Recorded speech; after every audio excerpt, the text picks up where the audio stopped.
God aften. Vi sluger rigtig mange af de såkaldte lykkepiller her i landet. Alene sidste år indløste omkring 455.000 danskere en recept på antidepressiv medicin. Det svarer til knap 8% af befolkningen, og det er en stigning på 42% på bare 10 år. I morgen sender vi her på DR1 en dokumentar om pillerne, og her advarer flere psykiatere mod en række meget alvorlige bivirkninger. Nu skal jeg vise nogle tal, som ryster flere eksperter. Det er helt nye opgørelser, der illustrerer, at sidste år indløste 25.895 unge mennesker mellem 18 og 24 her i landet en recept på antidepressiv medicin. Læg dertil, at 4.956 mellem 13 og 17 gjorde det samme.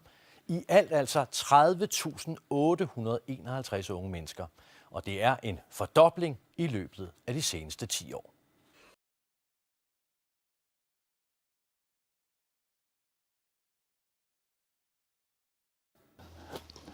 Det er jo et smukt træ et eller andet sted, men det er jo her, hun hængte sig selv.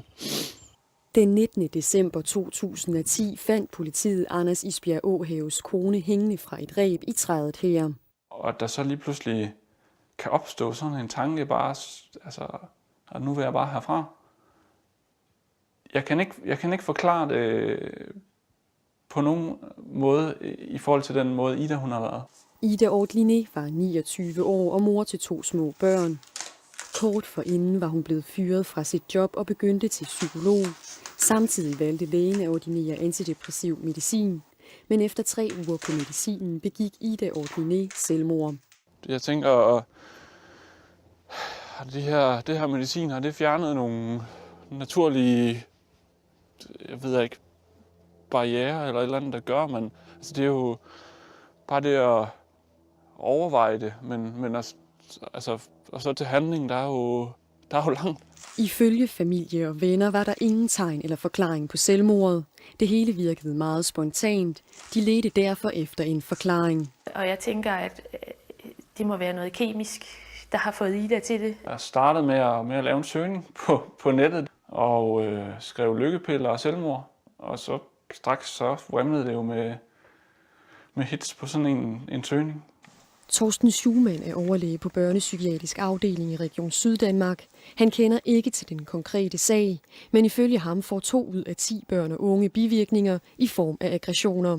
Det er nogle af de her børn og unge, der oplever at sådan en opkørthed, en restløshed indeni, som kan give sig udtryk som enten nogle aggressive impulser rettet imod andre eller ting, eller at de vender det mod sig selv som selvskadende handlinger. Men ifølge Dansk Psykiatrisk Selskab er der ikke grund til bekymring. Bivirkningerne forekommer ifølge dem nemlig yderst sjældent. Jeg synes, vi skal bruge den her medicin fornuftigt og med omtanke. Og vi skal være opmærksomme på de bivirkninger, der er, og der er også alvorlige bivirkninger. Men hvis man benytter medicinen med omtanke og følger tæt med patienten, så mener jeg ikke, der er nogen grund til bekymring. Risikoen for at være ubehandlet med en depression er jo langt større, hvis man kigger på, hvor mange mennesker, der rammes af depression og har en behandlingskrævende depression, end risikoen for at blive ramt af en af de her alvorlige bivirkninger. Det er nu 2 år siden, at Anders Isbjerg Ågaards kone døde. Så kan man jo altid efterfølgende tænke, hvad nu hvis, at hun ikke var gået ind der? Hvad nu hvis? Er der nogle ting? I dag spekulerer han på, om det kunne være pillerne, der satte gang i selvmordstankerne. Det er måske den forklaring, jeg kan give. Jeg kan jo aldrig give den sande forklaring på det. Det er det så min pude efter i nat. Og ja, den er gennemblødt. Koldsved er en af mange bivirkninger, som 18-årige Anne Pedersen får af sin antidepressive medicin. Normalt så får jeg simpelthen skimmelsvamp på indersiden af væggen. Det skyldes simpelthen bare, at der er for meget fugt. Og for meget fugt, det er rundt af mig. Hun har filmet de bivirkninger, hun får af medicinen. En medicin, hun begyndte at tage, da hun som 15-årig blev ramt af depressive tanker. Selvmordstanker og tanker om at bare stikke af. Og så plejede jeg at lave en typisk pigeting, som er at skære i sig selv. Medicinen hjalp i en periode, men der skal større og større doser til, og det giver hende voldsomme bivirkninger. En af de værste, det er nok mine svedeture. Og så er der jo bivirkninger seksuelt, blandt andet også, som er rigtig svært for mig, fordi jeg er ung. Netop på grund af bivirkninger har Sundhedsstyrelsen flere gange anbefalet at holde igen med antidepressiv medicin til børn og